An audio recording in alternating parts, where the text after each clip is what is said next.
You're listening to Careers and Cocktails, career talk with a twist, hosted by expert recruiter Renee Frey. Let's get this party started.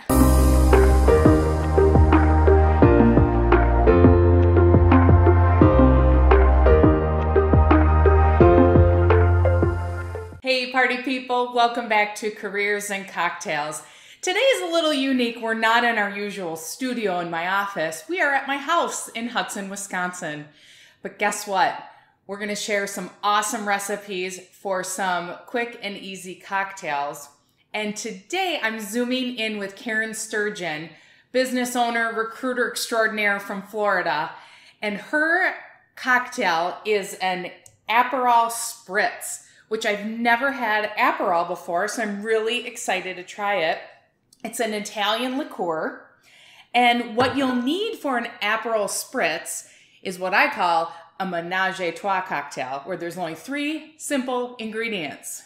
So you need Aperol, some Prosecco, and we are using my favorite Kirkland brand Prosecco. It is the best bargain for Prosecco I have ever found. And every time they have it at Costco, I buy it by the case. And then you need soda water, just plain unflavored soda water. And I have a soda stream, so I'm going to start by showing you how to make it from my soda stream. We invested in a soda stream because I am obsessed with sparkling water, and this eliminates the, cans and all of that when you're just buying soda water. So you just fill your jug to the line. It's super simple. You plug it into the soda stream maker, and then you push it down, and I like strong fizz, so you're gonna hold it for 2 seconds 5 times. So let's get started.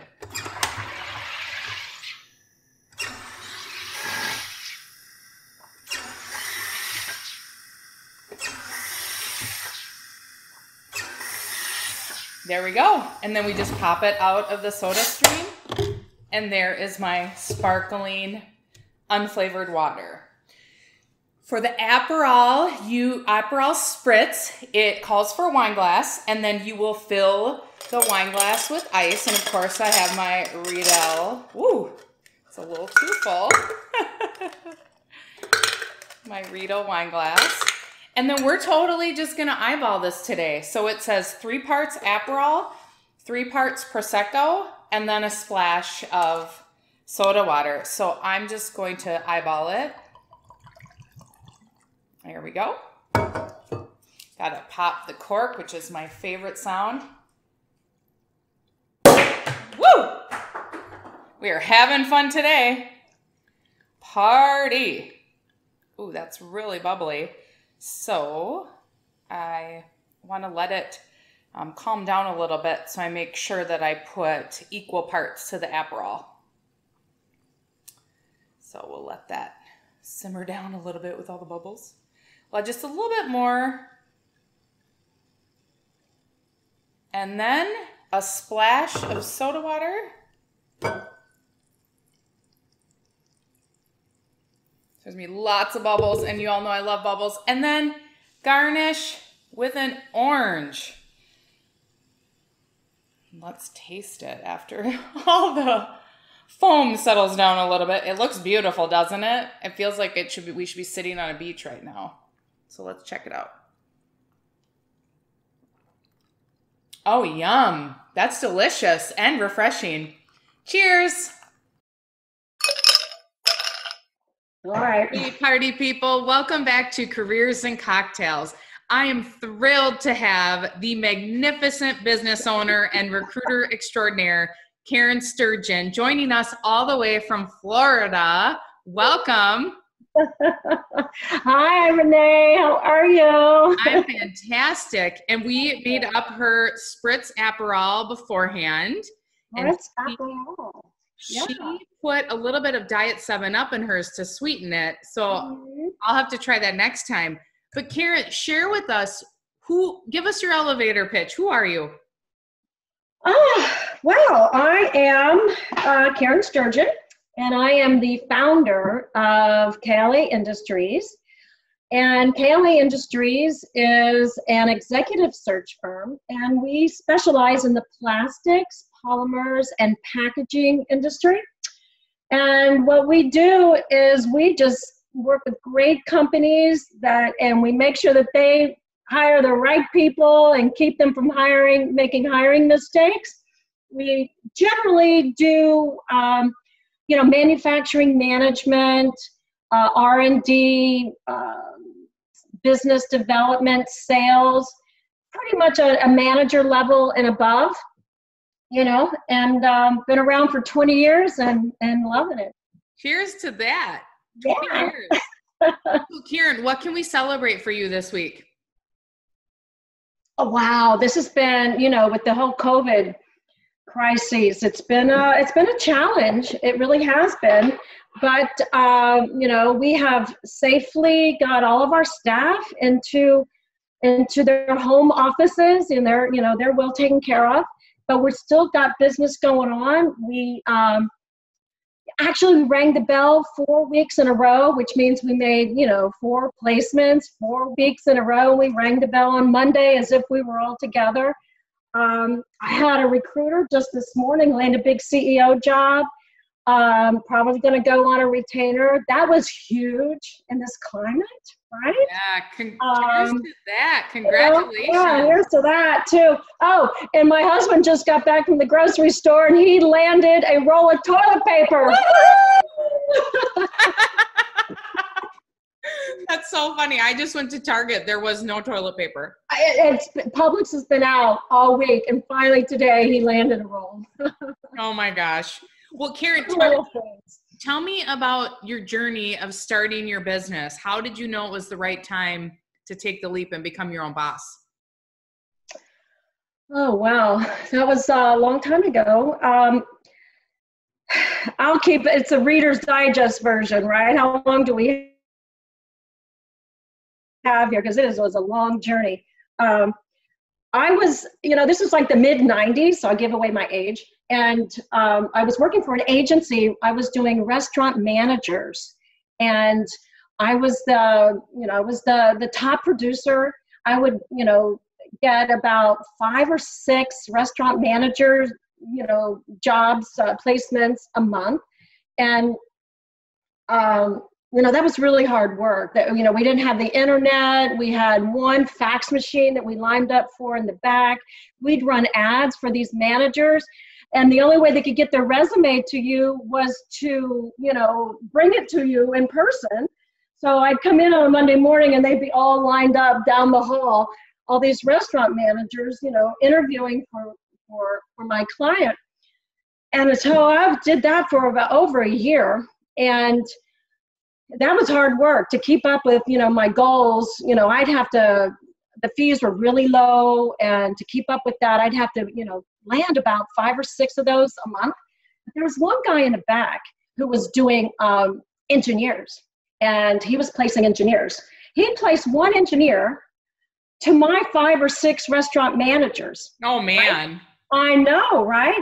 And I got a little bored with restaurant managers. I mean, I love restaurants. I love the managers. But I kind of needed to grow, and I needed to learn. I needed to develop myself. I loved being a recruiter, so I knew I had to do this. I found my job. I found my mission. But I needed to develop more. I went to my boss and I told him I wanted to do engineering. I wanted to do what that guy was doing. And he said, nope, can't do it. You're good at what you do. Just stick to what you know. No need to change. Just keep on keeping on. Well, that didn't really play too well. Right. And, but I really didn't have the idea that I would, start my own business. So I said, trust me, I'll keep my production going with my restaurant managers. And on the side or at lunchtime in the morning after work, I'm gonna work either some engineering jobs. I'm gonna find another niche, something else that's gonna develop me. So I went to the library, and it turned out I was in Ohio, and the #1 industry in the state of Ohio at that time, and I think it still might be, it was plastics. Awesome. Rubber and plastics in Ohio, right? I said, well, that's me. I'm doing rubber and plastics. And then So I got a list, the old-fashioned Thomas Register list, and I just started. Gosh, we're going back in the archives, Karen. I know. This was way before the computer, right before the internet. And I just called and called and called and called every single plastic company I can get my hands on. And before you knew it, I was, a few months into it, I actually, landed a company, plastics company. They actually wrote me a letter, here's the job, and they put it in the, wrote me a letter. And I, ran into my boss and I told him about it. And, don't you know, he ripped that letter up and put it in the garbage. Just what like a jerk. That. I know, right? And every time I think of it, I think, oh my God, how could somebody do something like that? Yeah, and so, well, that was it, right? I mean, how could he wasn't supporting me to grow and to develop, and he was, squashing all of my efforts here. If I was going to, grow and develop, I had to go. I had to leave. Right. So I didn't really plan to start my own business, but that's how it started. And then I just went home and, I bought a computer, and we finally did get a computer, and I plugged it in and, started making sounds, figured it out, and plastic's been my life ever since. Awesome. Cheers, Karen. Yeah. Cheers to that. Yeah. But you know what? I made up with him years later, and we became good friends. So it's not a bad story on him. That's good. That's good. Yeah. So Karen, as a recruiter, you've seen thousands of resumes in your day. What makes a resume stand out? What makes a resume stand out? Oh, wow. That's changed over the years. That really has changed. Recently, Renee, all I want to see on a resume is readability. None of these mixed up fonts. I like one font. I like it less. 2 pages max. If it goes over 2 pages, forget it. Nobody really wants to know about War and Peace on your resume. And it's such a quick age these days, a lot of scanning. I just want to see clean readability. I think less is best. I kind of like to have the feeling like I need to know just a little bit more to kind of like tease me a little bit.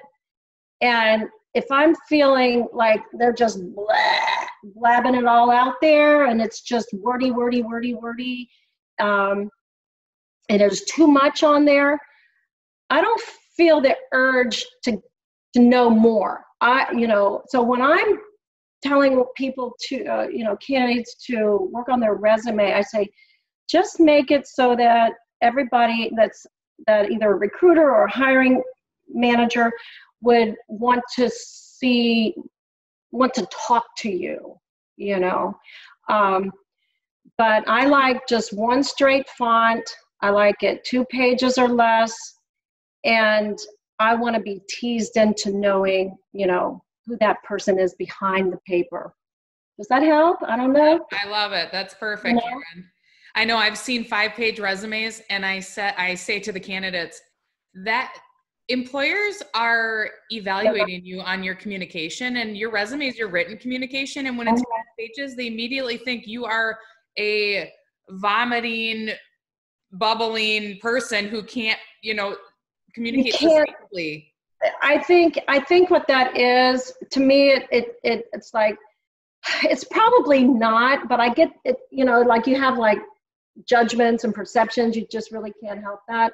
But for me, when a long resume, it's like there's a certain sense of arrogance to that. And it may not be true. It might even be just the opposite, a certain amount of insecurity. Like you're so insecure, you have to tell me everything, right? Or you're just so arrogant, you want me to know everything. Right. Either way, it's not good. Exactly. So Karen, is there a common mistake that you see job seekers make that you can share with us to help them? Mistake. Wow. I got to tell you, Renee, I really don't, I really don't, I don't really communicate much with job seekers. We are, we're headhunters, so Yep. we're talking to people that aren't looking for a job most of the time. So a job seeker, it's, first of all, don't be a job seeker if you want to get a job. Does that make sense? Like, right. Don't put that label on your head, job seeker. First of all, do not put that on your LinkedIn thing, because that is a huge turnoff, in my opinion. Yep. I don't know. But if you're thinking of yourself as a job seeker, you need to think of yourself as like you're employed by yourself. Like, you are your own business. Your own person is your own business. Jobs come, jobs go. It can end in a dime, right? So it can't be your whole, you work for yourself. And so if I get the feeling that this is a job seeker, I'm like, first of all, I gotta tell you, don't be a job seeker. Don't think of yourself as a job thinker. Think of yourself, or job seeker. Think of yourself as your own boss for yourself. You are your own brand. Let's dive into that, Karen, because I honestly, my whole career, that's how I've thought is, I'm Renee Frey. I have a personal brand. This is my career. I'm in charge of my career. But Right. so many times that employees get pigeonholed at the companies they work at, and they don't realize they're just one cog in that machine, and in an instant they could lose their job. How do we transition their thinking? Like, what advice do you have for that? Well, what I do when I prep a candidate, when I'm prepping a candidate to go in to a job interview. Actually, I've had several of those this week that were video interviews because of the situation, and I've had to not only coach them on things that they weren't prepared to do, this video thing. I've always in my prepping, always, you are interviewing them as much as they are interviewing you. And before we get there, I want to know what it is about you that you're not getting where you're at right now. Yep. And if you can't verbalize that somehow, then let's look at that. Let's look at that. And I actually have said this to candidates. This job can end at any time. What do you want from this? What do you have to offer for yourself to make this a growth opportunity for your life? And this is because it will end at some point. Nothing is forever. There's a beginning, a middle, and an end to everything, right? So at some point, this is going to end. And you need to think that way constantly, especially in these days. People don't stay in jobs now 30, 40 years anymore. Right. You need to constantly be thinking about what is my brand? Where is my expertise?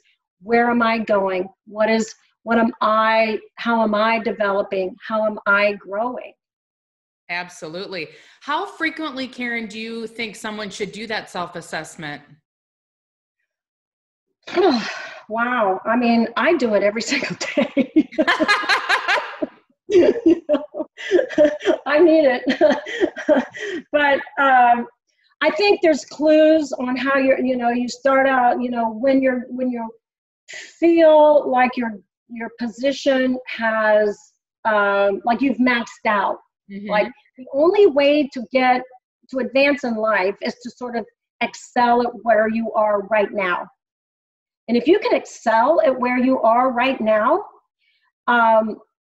naturally you will expand, because that's human nature. I mean, we all have to expand in life. All life is expansion, right?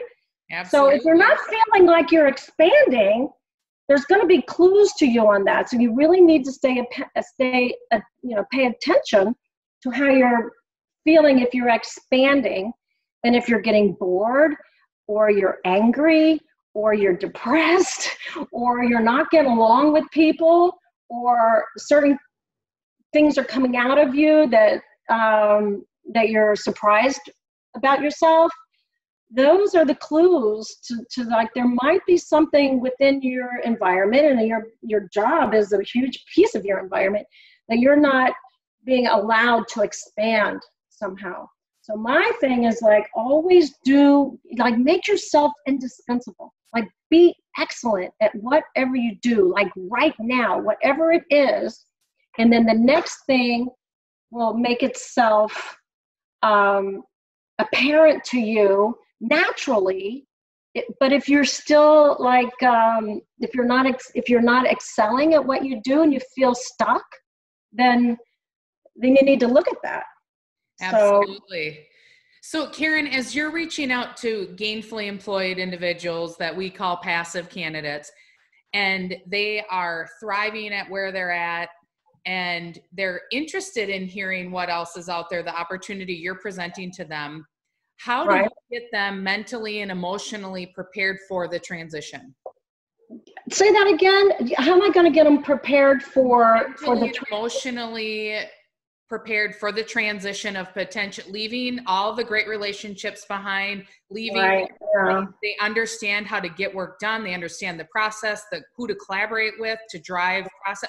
How do you get them emotionally and mentally prepared for the new opportunity? Well, by the time I get them to that stage, Renee, I've had so much interaction with them to get them to that point. They're already there.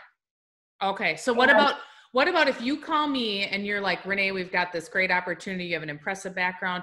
What things are you communicating with the individual to get them to throw their name in the hat? Oh, I see what you mean. Well, this is where a good recruiter, or a good recruiter can dive in on the pains that most people are walking around not even aware that they're unhappy, right? They're walking around convincing themselves that I'm happy, I love my life, I love my wife, I love my job, but they're not really aware until a good recruiter or someone else, kind of presses in on those pains that could be just bubbling under the surface. And usually it's because they're not expanding somehow. They're not developing themselves. They're not growing. They're not reaching their full potential at some level, some sort of subconscious level. This is like, might be too much for this, Oh, no, I'm a huge mindset person. I've talked about subconscious mind and what you think about, you bring about. It's true. And but a lot of, the change, the fear, it's all fear, the fear of change and the fear of acknowledging that there's some pain in there. There's a point where you're unsatisfied. You're not really sure why. Mm-hmm. You just know you are, but you convince yourself that you are, and you pretend that it's not. But somehow that eventually that always gets to you at some point, at some level, and it's going to come out in some way. Right. And so what the recruiter, what I think a good recruiter's mission is to liberate that person, to liberate them, to help them to really see where their potential is being stifled somehow.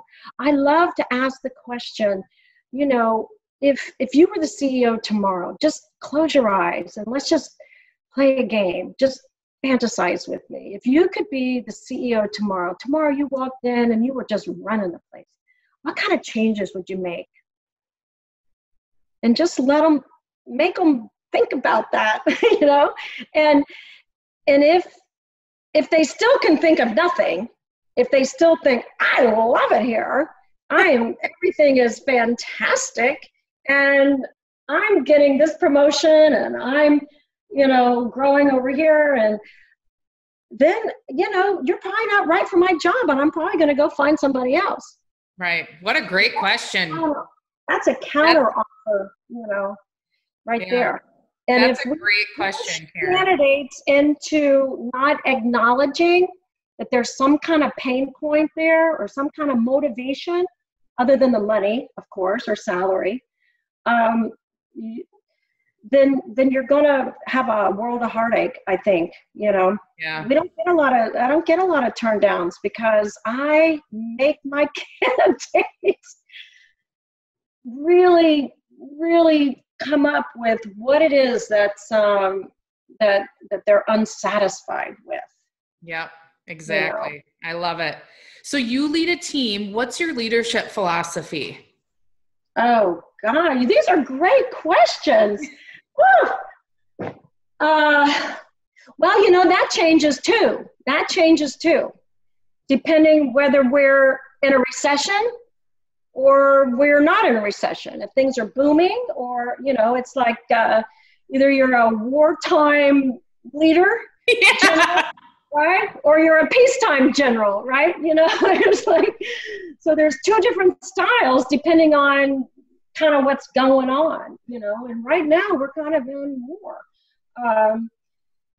But even though that changes, I think that if I look back on all, you know, over the years, decades, I think there's just like one kind of theme that kind of runs through for me, and that is by example. You know, I can't think of one. Actually, I'm sure if I thought about it long enough, I probably could come up with one, but I can't think of anything that I've ever asked anybody else to do that I haven't either done myself or in the process of doing it, or you know, am willing to do that, you know, something. So I just example, you know, I just lead by example. I just get up every day.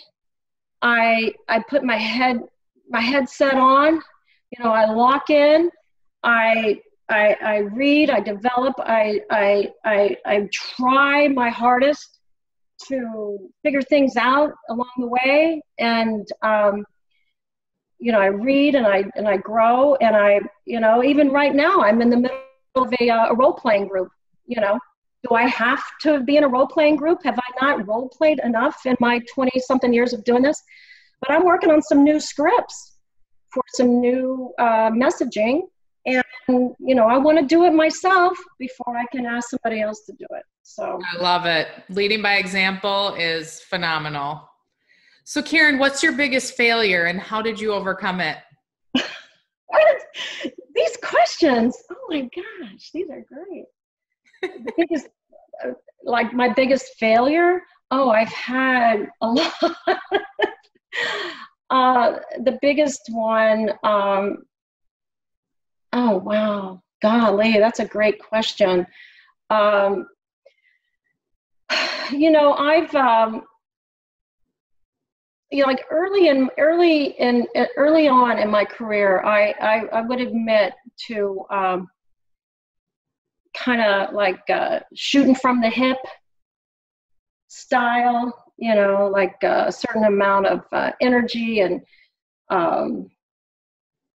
drive, you know, and so I would sort of count on that, and I would be unprepared sometimes for the details.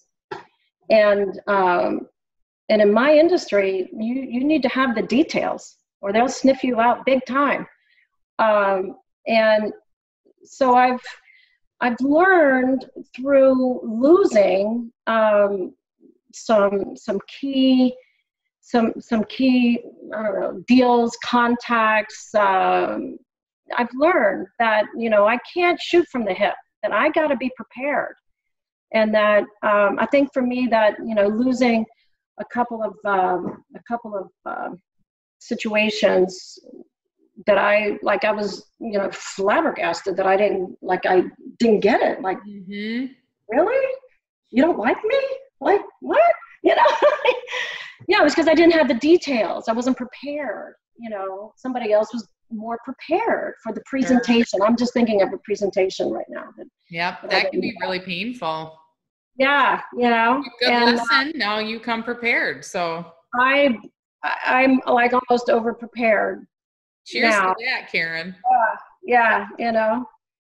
I could probably think of a few more. Oh, that's okay. So where do you get your inspiration from? Any books or podcasts or? I'm constantly reading. You know, I meditate in the morning. I chant. I'm a Buddhist. You know, I just. You're a Buddhist? What? What? I use Headspace. I meditate 10 minutes a day. Yeah.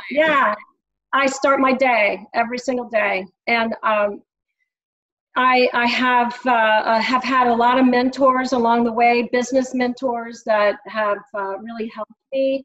Mike Gianta was one, you know, and Cheers, Mike. Cheers, Mike. You know, right now I'm working with you know, David Stephen Patterson. You know, David. Oh yeah, yep. And I read. Yeah. I watch Work It Daily with JT O'Connell. She's awesome. I have David Nagel. Have you heard of David Nagel? Yeah, I love him. David Nagel. I took one of his courses. I went to one of his seminars. I'm always on his podcast. Talk about mindset, right? He's phenomenal. Cheers to David Nagel. David Nagel, right? A lot, you know. I'm just always looking, always seeking, and the right people usually come to me at the right time, you know. Isn't that crazy? I feel the same. So Karen, what's the best advice you've ever been given? Oh, wow. The best? The best. Golly, Renee. The very best advice that I've ever been given. I